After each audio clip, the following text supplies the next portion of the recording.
ఓం నమ శివాయ శ్రీమాత్రే నమః. మిత్రులకి, శ్రేభిలాషులకి, అలాగే నిన్నెంతగా ఆదరిస్తున్న యూట్యూబ్ ప్రేక్షకులందరికీ కూడా పేరు పేరు ధన్యవాదాలు. మిత్రులారా, మీ అందరికీ పరాదేవత ఎలువెల్లా మీతో ఉండి మీ మనోవాంఛ నెరవేర్చాలని మనస్ఫూర్తిగా కోరుకుంటున్నాను.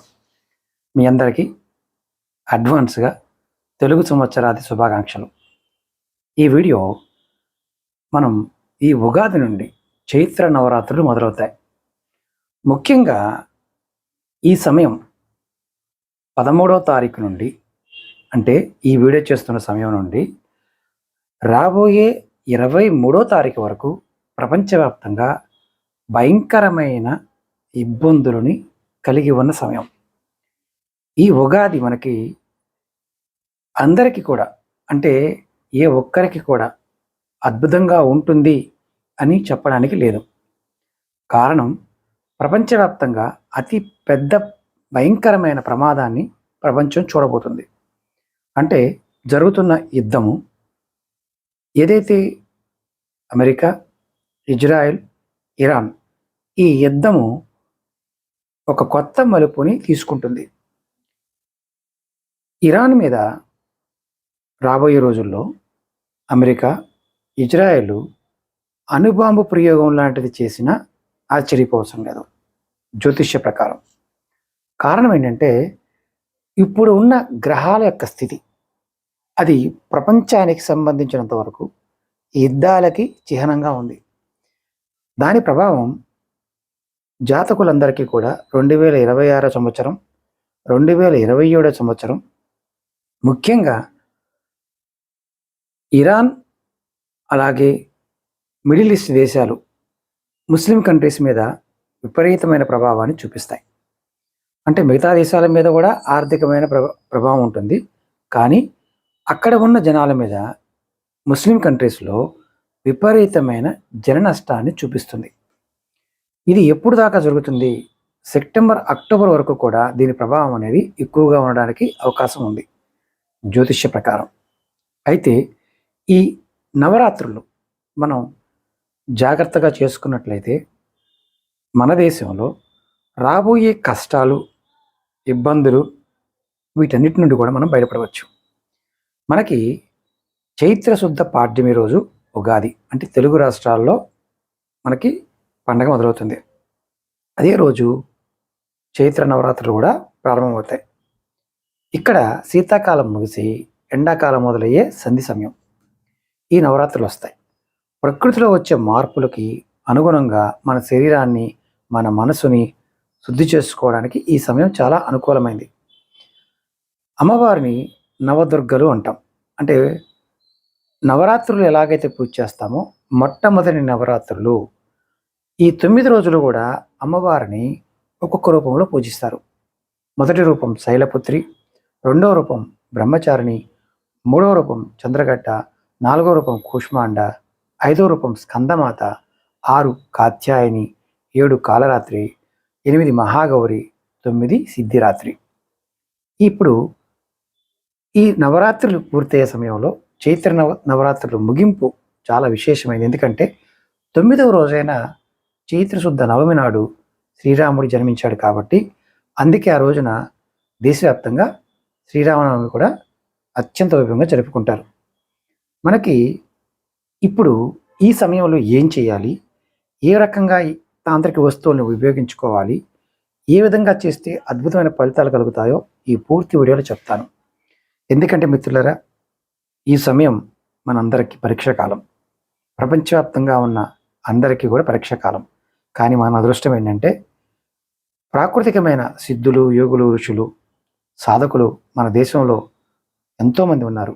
అలాగే మీరందరూ కూడా దైవాన్ని పట్టుకొని ఉన్నవారు కాబట్టి మీకు ఈ సమస్యలు కొంత ఇబ్బంది కలిగించినా ఖచ్చితంగా బయటపడతారు. ముఖ్యంగా 19వ తారీఖు గురువారం పాడ్యమి నాడు మనం ఈ పండగ స్టార్ట్ అవుతుంది, ఉగాది స్టార్ట్ అవుతుంది. దుర్గాష్టమి మార్చి 26 గురువారం, అలాగే నవమి 27 శుక్రవారం. కొన్ని పంచాంగాల ప్రకారం మార్చి 26 కూడా జరుపుకుంటారు, కానీ ఉదయ తిథి ప్రారంభం మార్చి 27 ప్రధానమైంది. నవదుర్గలు పూజా విధానంలో మార్చి 19 శైలపుత్రి దేవి పూజ, కలశ స్థాపన, మార్చి 20 బ్రహ్మచారిణీదేవి పూజ, మార్చి 21 చంద్రఘట్టాదేవి పూజ, మార్చి 22 కూష్మాండదేవి పూజ, మార్చి 23 స్కందమాత పూజ, మార్చి 24 కాత్యాయనిదేవి పూజ, మార్చి 25 కాలరాత్రిదేవి పూజ, మార్చి 26 మహాగౌరి పూజ అంటే దుర్గాష్టమి, మార్చి 27 సిద్ధదాత్రిదేవి పూజ, అలాగే శ్రీరామనవమి. ఈ పూజా విధానంలో ముఖ్యంగా నియమాలు ఏంటంటే కలశ స్థాపన అంటే గంట స్థాపన అంటారు. మొదటి రోజు ఉదయాన్నే స్నానాది కార్యక్రమాలు ముగించుకొని గదిని శుభ్రం చేసుకొని ఒక రాగి పాత్రలో లేదా మట్టి కలశంలో నీరు తీసుకొని పోక చెక్క నాణ్యం వేసి పైన మామిడాకులు కొబ్బరికాయ ఉంచి స్థాపన చేయాలి.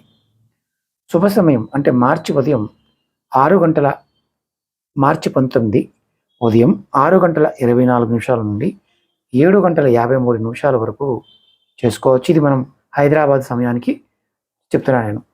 అలాగే దీపారాధన పాయింట్ ఆఫ్ వ్యూలో నవరాత్రుల్లో అఖండ దీపం అంటే 9 రోజులు కూడా నిరంతరం దీపం వెలిగించి ఉంచడం చాలా విశేషం. వీలు కాని వారు ఉదయం సాయంత్రం దీపారాధన ఖచ్చితంగా చేయండి. అలాగే ఉపవాసం కూడా భక్తులు తమ శక్తి కొద్దీ ఈ 9 రోజులు మొదటి రోజు చివరి రోజు ఉపవాసం ఉంటారు. కేవలం పండ్లు పాలు లేదా స్వాతికమైన ఆహారం మాత్రమే తీసుకోవాలి. నైవేద్యంగా ప్రతిరోజు అమ్మవారికి ఇష్టమైన నైవేద్యాలు పులిహోర, గారెలు, పరమాన్నం వంటివి సమర్పించాలి. అలాగే స్తోత్రపట్నం అంటే ఏంటి, లలితా సహస్రనామ పారాయణం కానీ, దుర్గా సప్తసతి కానీ, దేవి ఖడ్గమాల కానీ స్తోత్రాలు పఠించడం వల్ల సుఫలితాలు కలుగుతాయి. కన్యా పూజ అంటే 8వ రోజు అష్టమి, 9వ రోజు నవమి నాడు చిన్నపిల్లల్ని అమ్మవారి స్వరూపంగా భావించి వారికి భోజనం పెట్టి కొత్త బట్టలు దక్షిణ ఇచ్చి ఆశీర్వాదం తీసుకోవాలి. అలాగే శ్రీరామనవమి రోజు చివరి రోజున రామాలయం దర్శించుకోవడం వల్ల మీరు సీతారాముల కళ్యాణం వీక్షించడం వల్ల కూడా మంచి ఫలితాన్ని పొందుతారు. అయితే ఈ నవరాత్రుల్లో చేయవలసిన వైదిక పూజలు, లాల్ కితాబ్ పూజలు, తాంత్రిక పరిహారాలు, తాంత్రిక వస్తువుల గురించి, మొక్కల గురించి కూడా మీకు నేను వివరంగా తెలియచేస్తాను. కొత్త ఓపికగా చూస్తూ ఉండండి. అలాగే మీకు ఈ వీడియో నచ్చినట్లయితే లైక్ చేయండి, ఛానల్ని సబ్స్క్రైబ్ చేసుకోండి, పక్కనే ఉన్న గంట సింబల్ని యాక్టివేట్ చేసుకొని ఈ వీడియోని 10 మంది మిత్రులకి షేర్ చేయండి. మీకు ఏదైనా జాతక సమస్యలు ఉన్నా, నా ద్వారా జాతక పరిశీలన చేయించుకోవాలనుకున్నా, మీ సమస్యలకు పరిష్కారం తెలుసుకోవాలనుకున్నా వీడియో డిస్క్రిప్షన్లో నెంబర్లు ఇవ్వడం జరిగింది. అపాయింట్మెంట్ తీసుకొని మీరు మాట్లాడవచ్చు. అలాగే 9440593655 ఈ నెంబర్ కాంటాక్ట్ చేసుకోవడం మీరు తాంత్రిక వస్తువులు, పూజా వస్తువుల గురించి తెలుసుకోవచ్చు. అలాగే మన ఈకామర్ వెబ్సైట్ కూడా ఉంది. ఆ లింక్ కూడా వీడియో డిస్క్రిప్షన్లో పెట్టాను. Facebook, WhatsApp, Twitter, Facebook group కూడా పెట్టాను. దాంట్లో కూడా జాయిన్ కావచ్చు. మన ఇతర ఛానల్ లింక్స్ కూడా ఇచ్చాను, వాటిని కూడా సబ్స్క్రైబ్ చేసుకోండి. ఇప్పుడు వైదిక పద్ధతిలో తంత్ర పూజ ఎలా చేసుకోవాలి అని చెప్తాను. నవరాత్రుల్లో చేసే సాధన 10 ఫలితాన్ని ఇస్తుంది.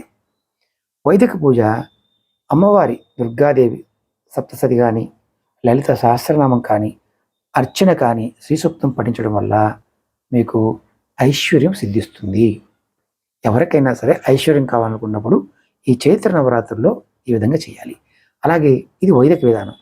తాంత్రిక సాధనలు ఏంటంటే నవరాత్రుల్లో నవవర్ణ మంత్రం అంటే ఓం ఐం హ్రీం క్లీం చాముండాయ విచ్చే, ఇది మనం హతజోడి ఇచ్చిన వారందరూ చెప్తూ ఉంటాం.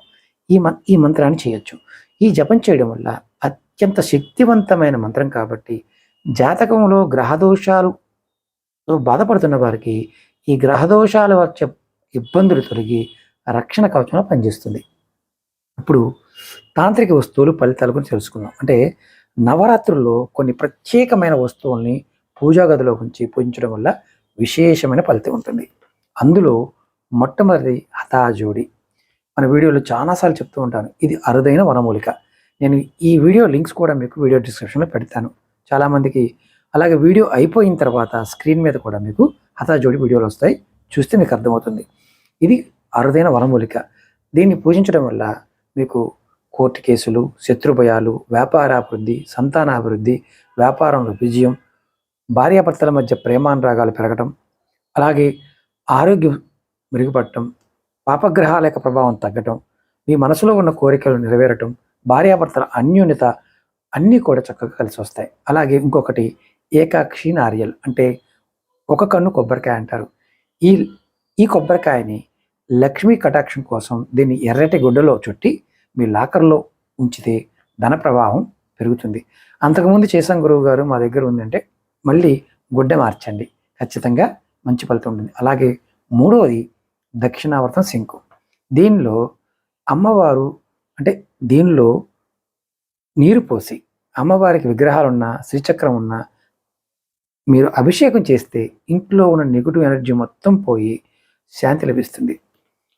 అలాగే గోమతి చక్రాలు 11 గోమతి చక్రాలను పూజించి పసుపు గుడ్డలో కట్టి దాన్ని ఉంచితే మీ పిల్లల చదువు విషయంలోనూ ఆరోగ్య విషయంలో మెరుగుపడుతుంది. ఇది మీరు వాళ్ళ గదిలో ఎక్కడ నల్లమరలో పెట్టండి. ఇవి మీరు ఖచ్చితంగా తీసుకొని చేసుకోగలిగే పదార్థాలు. ఇవి ఎక్కడ దొరుకుతాయి గురువు గారు అంటే పూజా వస్తువులు అమ్మే షాపులు దొరుకుతాయి, ఆన్లైన్ షాపులు దొరుకుతాయి, మన ఈ-కామర్స్ వెబ్సైట్లో కూడా ఇవి అందుబాటులో ఉంటాయి. అయితే ఇక్కడ ఇంకొకటి ఏంటి గుర్తుంచుకోవాల్సింది ఏంటంటే ఈ పరిహారాల్లో ముఖ్యంగా లాల్ కితాబ్ పరిహారాలు చాలా తేలిగ్గా ఉంటాయి. ఇది నవరాత్రుల్లో చాలా చిన్న పరిహారం, జాతకంలో ఉన్న గ్రహ దోషాలను తగ్గించడం కోసం చేసుకోవచ్చు. ఈ రాబోయే సంవత్సరం అంత ఇబ్బందులు ఉన్నాయని చెప్పుకున్నాం కదా, వాటి నుంచి సమాధానం దొరకడానికి పరిహారాలు. ముఖ్యంగా ఆర్థిక ఇబ్బందులకు గురవుతున్నారు అనుకోండి, నవరాత్రుల్లో ఏదైనా ఒక రోజున అంటే చైత్ర నవరాత్రుల్లో ఒక వెండి పాత్రలో గంగాజలం నింపి అందులో ఒక వెండి నాణ్యం వేసి పూజామందిరం ఉంచండి. తర్వాత మీరు ఆ నాణ్యాన్ని మీరు దేవుడి దగ్గర పెట్టవచ్చు, లేదా బీరువాలో పెట్టుకోవచ్చు. అలాగే ఆర్థిక ఇబ్బందులు ఇలా చేయడం వల్ల ఏమవుతుందంటే ఆర్థిక ఇబ్బందులు తొలుగుతాయి. అలాగే రాహుకేతువులు సంబంధించి దోషంతో బాధపడుతుంటే ఒక కొబ్బరికాయ తీసుకోండి, మీ తల చుట్టూ 7 సార్లు యాంటీ క్లాక్ వైజ్గా తిప్పండి. అంటే ఎడమ నుంచి కుడికి 7 సార్లు తిప్పి ఎక్కడైనా ప్రవహించే నీటిలో అంటే కాలువలు కానీ, నదులు కానీ, వాగులు కానీ, చెరువు అలుగులు కానీ వాటిలో వదలండి. అంతేగాని చెరువుల్లో వదలద్దు, మురుక్కాలలో వదలద్దు. అవకాశం ఉంటే చేయండి. ఇది నవరాత్రి సమయంలో చేయడం వల్ల ఖచ్చితంగా మీకు మంచి ఫలితాన్ని ఇస్తుంది. అలాగే అదృష్టం కోసం 9 రోజుల పాటు ప్రతిరోజు కూడా ఆంజనేయ స్వామికి సింధూరాన్ని వేయించండి, ఎర్రటి పూలు సమర్పించండి. ఇవి లాల్ కితాబ్ నుండి మీకు తేలిగ్గా చేసుకోగలిగే పరిహారాలు. ఇప్పుడు మొక్కలు వనమూలికల గురించి కూడా చెప్తాను. మన ఛానల్లో చాలా విషయాలు చెప్తూ ఉంటాం. నవరాత్రుల్లో కొన్ని మొక్కలు నాటడం కానీ వాటి వేరుని పూజించడం వల్ల కానీ మీకు శాంతి కలుగుతుంది. అందులో మొట్టమొదటిగా శమీ వృక్షం అంటే జమ్మి చెట్టు. మీకు ఎవరైనా సరే శని ఏలునాటి శని, శని మహర్దశ, శని ప్రభావంతో బాధపడుతున్నవారు దశ, అంతర్దశ, సూక్ష్మ దశల్లో మీరు ఏం చేస్తారంటే ఈ 9 రోజులు కూడా జమ్మి చెట్టుని పూజ చేయండి. రెండవది తులసి చెట్టు. నవరాత్రుల్లో ఇంట్లో తులసి మొక్కను తెచ్చుకొని నాటుకోండి. మీ ఇంట్లో వాస్తు దోషం ఉంటే ఆ వాస్తు దోషం తొలుగుతుంది. ఈ సమయానికి ఉన్న శక్తి లాంటిది. అలాగే అరటి మొక్క, గురుగ్రహం అనుగ్రహం కోసం నవరాత్రుల్లో అరటి చెట్టుకి పసుపు నీరు సమర్పించండి. ఎక్కడున్నా సరే మీకు గురుబలం పెరుగుతుంది. ఇప్పుడు గురుడు అధిచారంలో ఉండటం వల్ల 2033వ సంవత్సరం వరకు ప్రపంచవ్యాప్తంగా అందరూ కూడా మానసికంగాను, ఆర్థికంగాను, శారీరకంగాను ఎన్నో సమస్యలు ఎదురవుతాయి. అలాగే ఇంకొక పరిహారం ఏంటంటే బియ్యపు గింజల్ని, పసుపుని నవరాత్రుల్లో అష్టగంధంతో కానీ పసుపు కొమ్ముల్ని ఉంచి కానీ పూజ చేయడం వల్ల, అంటే బియ్యము, పసుపు వీటిని నవరాత్రుల్లో అష్టగంధంతో లేదా పసుపు కొమ్ములతో పూజ చేయడం వల్ల మానసికమైన శక్తి పెరుగుతుంది. మీకు ఎవరికైనా మానసికంగా ఇబ్బందిగా ఉందనుకుంటే మీరు ఏం చేస్తారంటే ఒక చిన్న పసుపు కలర్ క్లాత్ తీసుకోండి, దానిలో బియ్యం వేయండి, దాంట్లో కొద్దిగా పసుపు వేయండి, ఒక పసుపు కొమ్ము వేయండి, అష్టగంధం కొద్దిగా వేసి మూటగా కట్టి దేవుడి దగ్గర పెట్టి చక్కగా దీపం చూపించి మనసులో కోరిక చెప్పుకొని ఎప్పుడు మీ బ్యాగులో పెట్టుకోండి. చాలా ముఖ్యంగా గమనించాల్సిన విషయం ఏంటంటే తాంత్రిక వస్తువులు కూడా చెప్పుకుంటూ వచ్చాం కదా, అందులో హఠాజోడి ఉపయోగించేటప్పుడు చాలా జాగ్రత్తగా మీరు ఈ సమయాన్ని వినియోగించుకోవచ్చు. ఎందుకంటే ఈ సమయానికి ఉన్న శక్తి అద్భుతంగా పనిచేస్తుంది. అమ్మవారు ఉదాహరణకి చెప్తాను, మీకు అప్పుల బాధతో ఉన్నారు, అనారోగ్యంతో ఉన్నారు, ఎలా చేసుకోవాలి, హఠజోడిని ఎలా వినియోగించుకోవాలి చెప్తాను. అప్పుల బాధ, రుణ విముక్తి, దీర్ఘకాలిక అనారోగ్య సమస్యలు ఇవన్నీ కూడా వాటి నుంచి ఉపశమనం పొందడానికి చైత్ర నవరాత్రులు చాలా శక్తివంతమైన సమయం. ఇక్కడ చాలా ఫలితాలు మనకు లభిస్తాయి. అప్పుల బాధ అనుకున్నాం. అప్పుల బాధ ఉన్న వారికి ఏంటంటే అసలు సమస్య ఎక్కడొస్తుంది? అప్పుల సమస్య రాహువు అశుభకరమైన స్థితిలో ఉన్నప్పుడు, అంటే రాహువు అలాగే మంగళుడు అంటే కుజుడు, ఈ ఇద్దరు కాంబినేషన్ ప్రభావం వల్ల మనం అప్పులు ఎక్కువగా చేయడానికి అవకాశం ఉంటుంది. అప్పుడు ఏం చేస్తారంటే నవరాత్రుల్లో ఏదైనా ఒక మంగళవారం నాడు ఒక నీళ్ళున్న కొబ్బరికాయ తీసుకొని, అంటే ఎండు కొబ్బరికాయ పీసు ఉండాలి, దానిపైన సింధూరంతో స్వస్తిక్ గుర్తు వేయండి, పైన కాయ పైన స్వస్తిక్ వేయండి, దాన్ని మీ తల చుట్టూ 7 సార్లు తిప్పండి. ఇది ఇంతకుముందు చెప్పుకున్నప్పుడు అపసవ్యం, ఇది సవ్య దిశ అంటే కుడి నుంచి ఎడమకి తిప్పి దీన్ని నదిలో కానీ కాలువలో కానీ వదలండి. మీ అప్పుల భారాన్ని తగ్గిస్తుంది ఇది ఈ సమయంలో చేస్తే. అలాగే హతజోడి పాయింట్ ఆఫ్ వ్యూలో నవరాత్రుల్లో హతజోడిని పూజించి హతజోడికి సింధూరం పూసి ఎర్రటి గుడ్డలో చుట్టి మీ బీరువాలో కానీ మీ ధనం ఉండే ప్రదేశంలో కానీ పెట్టుకోవడం వల్ల మీ ఆదాయ మార్గాలు మెరుగుపడతాయి, అప్పులు తీరే మార్గాలు పట్టుకుంటారు. అలాగే ప్రతిరోజు పూజలో మీరు ఒక మంత్రాన్ని జపం చేసుకోండి. ఇది ఓం రుణముక్తేశ్వర మహాదేవాయ నమః, ఓం రుణముక్తేశ్వర మహాదేవాయ నమః. ఈ మంత్రాన్ని 108 సార్లు జపించండి. దానం ఏంటంటే ఈ నవరాత్రి 9 రోజులు కూడా చిన్నపిల్లలకి, కన్యలకి తీపి పదార్థాలని, ఎర్రటి రంగు వస్తువులు దానం చేయండి. అతజోడి పెట్టుకు మీ దగ్గర ఉన్నవారు ఎవరైనా సరే ఖచ్చితంగా ఈ సమయాన్ని మీరు వినియోగించుకోండి. అద్భుతంగా పనిచేస్తుంది. ఒకవేళ మీ దగ్గర లేదు, హతజోడి కావాలి, ఈ నవరాత్రుల్లో కావాలనుకునేవారు 9440593655కి కాంటాక్ట్ చేసి మీరు హతజోడి తీసుకోవడానికి డీటెయిల్స్ తీసుకోవచ్చు. ఎందుకంటే హతజోడీలు చాలా తక్కువ ఉంటాయి, అరుదుగా ఉంటాయి. ఎవరు ముందు చేస్తారో వారికి ఇవ్వడానికి ప్రయత్నం చేస్తాను, తక్కువ ఉన్న స్టాక్ కూడా. అలాగే ఆరోగ్య సమస్యలకి నివారణకి, అంటే ఆరోగ్య ప్రాప్తి కోసం, శరీరంలో శక్తి తగ్గిపోయింది, గ్రహదోషాల వల్ల అనారోగ్యాలు వచ్చాయి అని మీరు భావిస్తున్నప్పుడు ఔషధ స్నానం ఒకటి ఉంటుంది, అంటే మొక్కల వేర్లతో.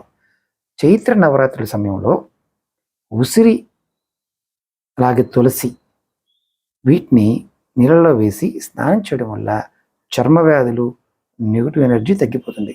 అంటే దీంట్లో ఉసిరి వేరు, తులసి వేరు లేదా వేర్లు వేయలేని వారు ఆకులైనా కాయలైనా వేసి స్నానం చేయండి. అలాగే లాల్ కితాబ్ ప్రకారం ఏంటంటే అనారోగ్యంతో బాధపడుతూ ఉన్న వ్యక్తి మీ తల దగ్గర ఒక రాగి పాత్రలో నీటిని పెట్టుకోండి, అందులో రాత్రి పడుకునే ముందు కొద్దిగా కుంకుమ కలపండి, మరుసటి రోజు ఉదయం ఆ నీటిని ఏదైనా మొక్క మొదట్లో పోయండి. ఇలా 9 రోజులు చేయండి, ఆరోగ్యం మెరుగుపడుతుంది. అలాగే ఇప్పుడు తాంత్రిక పరిహారం ఏంటంటే మహామృత్యుంజయ మంత్రం. నవరాత్రుల్లో రుద్రాక్షమాల సహాయంతో ప్రతిరోజు కూడా ఒక 108 సార్లు మహామృత్యుంజయ మంత్రాన్ని జపం చేస్తే అద్భుతమైన ఫలితం ఉంటుంది. అంటే అకాల మృత్యు భయంతో పాటు రోగాల నుండి కూడా రక్షణ లభిస్తుంది. ఇప్పుడు మేము దుబాయ్లో ఉన్నామండి, ఖతార్లో ఉన్నాము, భయంగా ఉందండి, ఖచ్చితంగా మీరు నవరాత్రులప్పుడు ఈ మంత్ర జపం చేయండి, మీకు ఆ పరాదేవత యొక్క అనుగ్రహం కలుగుతుంది. అలాగే ఇప్పుడు మొక్కలకి ఏ పూజ చేయాలని చెప్తాను. అనారోగ్యంతో ఉన్నవారు నవరాత్రుల్లో వేప చెట్టు అమ్మవారి స్వరూపంగా భావించి పూజిస్తే ఆ వేప చెట్టుకు నీరు సమర్పించడం వల్ల మీకు రోగ నిరోధక శక్తి పెరుగుతుంది, ఇది శాస్త్రం చెప్తున్నమాట. అలాగే ఇప్పుడు తాంత్రిక వస్తువులు వినియోగించేటప్పుడు కొన్ని జాగ్రత్తలు చెప్తాను. హతజోడిని, ఇది వనమూలిక, నవరాత్రుల్లో మీరు చక్కగా పూజ చేసుకుంటే ప్రతిరోజు ధూపం వేసి సిద్ధి చేసుకోవాలి. ఇది కేవలం అప్పులకే కాకుండా ఆత్మవిశ్వాసానికి కూడా మీకు తోడ్పడుతుంది. ఇప్పుడు మనం హతజోడితో పాటు యాలకులు, లవంగాలు ఇవన్నీ వేసి వెండి డబ్బాలు పెట్టుకోవచ్చు. అనారోగ్యకరమైన శక్తులు, ఏదైనా దుష్టశక్తుల యొక్క ప్రభావం మీ మీద ఉన్నా తొలగిపోతుంది.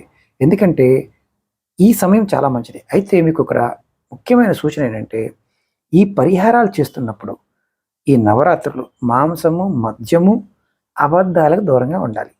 పూర్తి నమ్మకంతో చేస్తున్నప్పుడే ఫలితం కనిపిస్తుంది. నమ్మకం లేకపోతే ఫలితం పొరపాటును కూడా రాదు. అయితే ఇక్కడ ఒకటి, అనవసరంగా మనం ఏమైనా సరే ఈ సమయంలో లేనిపోని కోరికలు కోరుకోవద్దు. ఈ చైత్ర నవరాత్రుల్లో 19 నుండి 27 వరకు మనం అప్పులు బాధలు అలాగే ఇలాంటి వాటితో బాధపడుతున్నప్పుడు ఏంటంటే ఉపశమనం పొందడానికి, మహాలక్ష్మి యొక్క అనుగ్రహం పొందడానికి మనం ఒక చిన్న మంత్రాన్ని, ఓం రుణ ముక్తేశ్వరాయ నమః, ఈ మంత్రాన్ని ఈ 9 రోజులు చేయండి. ఎలా చేయాలి? నవరాత్రులు ప్రతిరోజు ఉదయం అంటే సూర్యోదయం సమయంలో ఉదయం 6:30 నుండి 8 గంటల మధ్యలో, లేదా సాయంత్రం ప్రదోషకాలం అంటే 6 గంటల దగ్గర నుంచి 7 గంటల మధ్యలో చేయండి. ఇది ఎలా చేయాలి మరి? ఒక ఎర్రటి ఆసనం పైన కూర్చొని ఎర్రటి పువ్వులతో పూజిస్తూ కనీసం ఈ మంత్రాన్ని మంగళవారం నాడు మొదలుపెట్టి, అంటే ఒక మంగళవారం నాడే చేయండి, లేకపోతే మార్చి 24 ఈ మంత్రాన్ని వీలైనన్ని సార్లు ఎక్కువ సార్లు జపించడానికి ప్రయత్నించండి. దానివల్ల చాలా త్వరితగతిన ఫలితం ఉంటుంది. ఇప్పుడు ఆరోగ్య ప్రాప్తి కోసం చాలా తేలిగ్గా దుర్గా సప్తశతిలో ఉన్న శ్లోకాలు చదువుకున్న రోగనాశేన అనే ఒక శ్లోకం ఉంటుంది. ఆ శ్లోకం చదివిన ఫలితం ఉంటుంది. అలాగే ఇది ఎప్పుడు చేయాలి? ప్రతిరోజు బ్రాహ్మీ ముహూర్తంలో తెల్లవారుజామున 4:30 నుండి 5:30 మధ్యలో, లేదా రాత్రి 8 గంటల తర్వాత, అంటే నిశితకాలం అంటాం. నిశితకాలం ఇది చేయడం వల్ల వ్యాధి తీవ్రత తగ్గుతుంది. అమ్మవారి ముందు నెయ్యి దీపం వెలిగించి మీరు దర్భచాప మీద కూర్చొని మనస్ఫూర్తిగా ప్రార్థించాలి. అలా చేయడం వల్ల మీకు రోగాలు తగ్గుతాయి. అయితే ఇప్పుడు ఈ ముఖ్యమైన రోజులు అతజూడి ఉన్నవారు, మన దగ్గర తీసుకున్నవారు ఈ నవరాత్రుల్లో ప్రత్యేకించి ఏం చేయాలో చెప్తాను. మార్చి 25 సప్తమి, 26 అష్టమి రాత్రులు అత్యంత శక్తివంతమైనవి. ఈ సమయంలో మీరు ఆ సమయానికి మీరు అతజోడిని మీ దగ్గర తెప్పించి కూడా ప్రయత్నం చేయండి. తీసుకోవాలనుకునేవారు రాత్రి 11 గంటల నుండి 1 గంట మధ్యలో మీరు ఏం చేస్తారంటే, అమ్మవారి అతజోడిని మీ ముందు పెట్టుకోండి. పూజా మందిరంలో గంగాజలాన్ని చిలకరించండి. అమ్మవారి పైన సింధూరం వేయండి. తర్వాత ఓం ఐం హ్రీం క్లీం చాముండాయ విచ్చే ఈ మంత్రంతో 11 మాలలు అంటే 1188 సార్లు జపం చేసి పూజా గదిలో పెట్టుకోండి. మీరు అమ్మవారిని చూస్తారు. అమ్మవారు మీకు కనిపిస్తుంది. అంటే మనస్ఫూర్తిగా చేస్తే సంకల్పం నెరవేరుతుంది. అయితే పాటించవలసిన నియమం ఏంటంటే చాలా శుచిగా ఉండాలి. పూజ సమయంలో ఉతికిన బట్ట వేసుకోవాలి, విడిచిన బట్ట వేయకూడదు.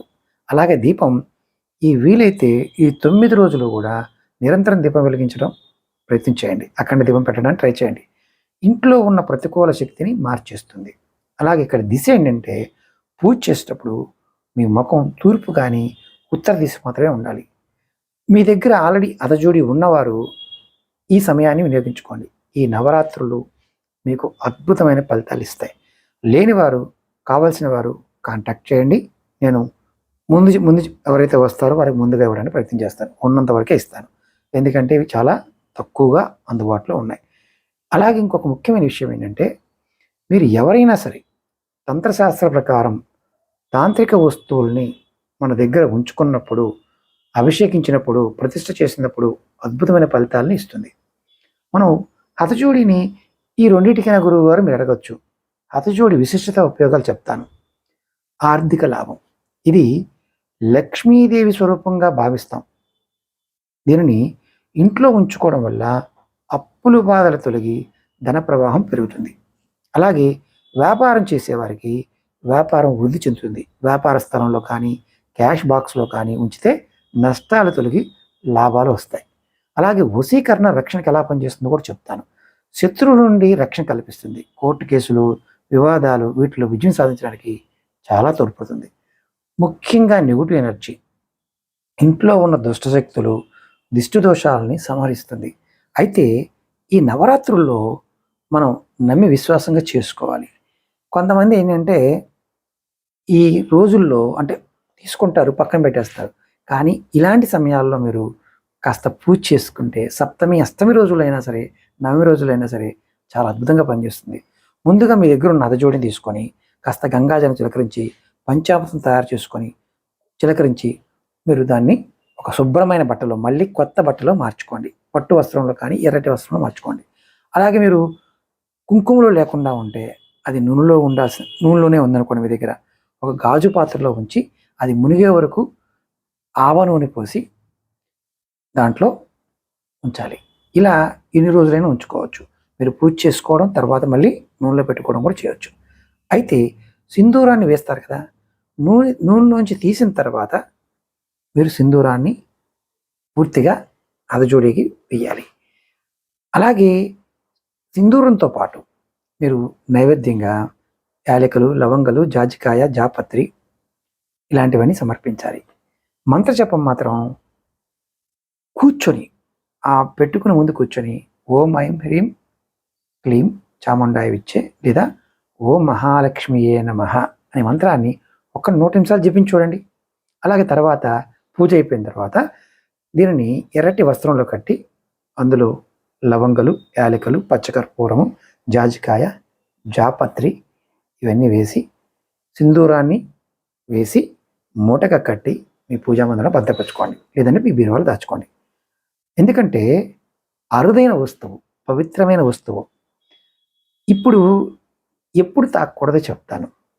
ఎందుకంటే దీన్ని అమ్మవారి స్వరూపంగా మనం పూజ చేస్తున్నప్పుడు మద్యం తాగి కానీ, మాంసాహారం తిని కానీ పొరపాటున టచ్ చేయకండి. గోప్యత ఏంటంటే ఈ తాంత్రిక వస్తువులు ఇతరులకు చూపించకూడదు. మన దగ్గర ఉన్నాయి కదా అని మనం అలా పూజ మందిరంలో తీసుకెళ్ళి కొంతమంది చూపిస్తూ ఉంటారు. చూపించకూడదు. వీటిని రహస్యంగా ఉంచినప్పుడే వాటి శక్తి మరింతగా పెరుగుతుంది. మీ అందరికి ఒక చిన్న సూచన ఏంటంటే, హతజోడి మీ దగ్గర ఉన్నదానిని ఈ విధంగా పూజ చేయండి. మీ దగ్గర లేకపోతే నా కాంటాక్ట్ చేసి తీసుకోండి. మీరు ఈ నవరాత్రుల్లో ఎప్పుడు వరకైనా హతజోడిని మీ పేరు మీద, మీ గోత్రనామాల మీద, మీ సమస్యల మీద పూజ చేయించుకొని తీసుకోవచ్చు. కాబట్టి మీరు జాగ్రత్తగా నిర్ధారించుకున్న తర్వాతే తీసుకోండి. హతజోడి కూడా ఖరీదు ఉంటుంది. 8,000, 10,000, 15,000, 1,00,000 వరకు ఉంటుంది సైజు వైజ్గా. ఇక్కడ కొంతమందికి అనుమానం ఉంటుంది, ఏంది గురువు గారు సైజు ఎందుకు అని. పెద్ద పెద్ద ఫ్యాక్టరీలు, వర్క్షాపులు, హాస్పిటల్స్ ఇలాంటి వాటికి నడిపించేవారు పెద్దవి పెట్టుకుంటారు. ఎందుకంటే ఎనర్జీ ఎక్కువ కావాలి, ధనాకర్షణ కోసం. ఇంట్లో రోజు నిత్య పూజ చేసుకునే వారికి 2 అంగుళాలు, 3 అంగుళాలు చేసుకుంటారు. సాధకులు, జ్యోతిష్యం చెప్పే మాలాంటి వారు 5 అంగుళాల నుంచి 6 అంగుళాలు. ఎందుకంటే మేము మాట్లాడుతూ ఉంటాం వాక్ పాయింట్ ఆఫ్ వ్యూలో.